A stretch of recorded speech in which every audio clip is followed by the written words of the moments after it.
अस्सलामुअलैकुम। मैं हूं आपका ट्यूटर शाहमीर अंसर और आज के इस वीडियो में हम एक स्ट्रक्ट की एरे बनाएंगे।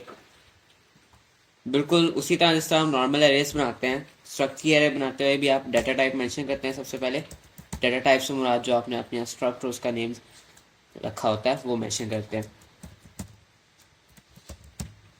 और फिर आप अपनी एरे का नेम रखते हैं। जैसे यहाँ पे मैं नाम रख देता हूँ स्ट्रक्ट एरे, और उसके एलिमेंट्स की तादाद यहाँ पे मेंशन करते हैं।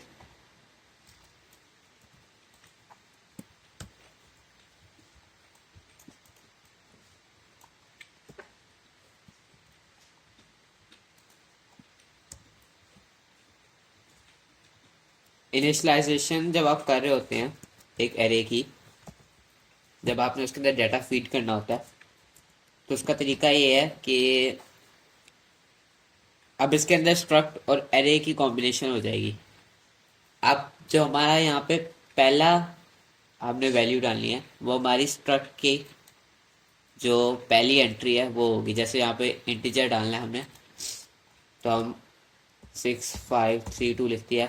अब ये एरे के पहले एलिमेंट के अंदर स्टोर है, मतलब इंडेक्स 2 के इंटीजर के अंदर ये स्टोर है।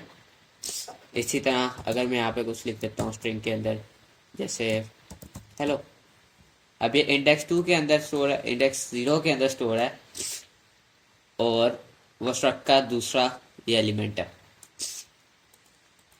अब अगर हम कोई वैल्यू डालते हैं तो वो इंडेक्स 1 के अंदर स्टोर होगी, मतलब दूसरे इंडेक्स के अंदर। और इसी तरह हम यहाँ पे कोई स्ट्रिंग लिख देते हैं, जैसे हम लिख देते हैं, तो ये स्ट्रिंग इंडेक्स 1 में स्टोर है।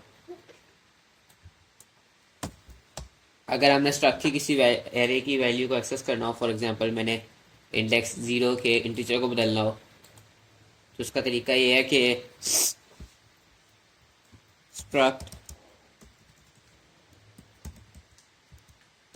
एरे, या फिर जो भी आपकी एरे का नाम है, 0 डॉट एन इंटीजर, यहाँ पे मैं लिख देता हूँ एन इंटीजर, इसको हम कर देंगे 125। अब हम प्रिंट करके वैल्यू चेक कर सकते हैं। हाँ,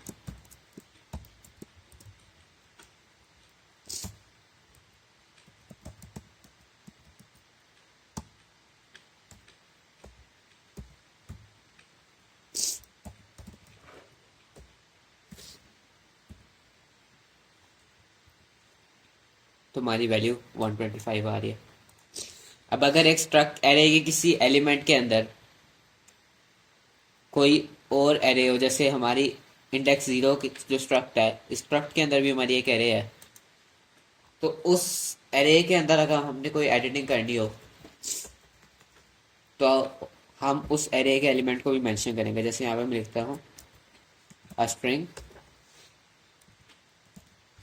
और मैंने उसके एलिमेंट 0 को, इंडेक्स 0 को एच की जगह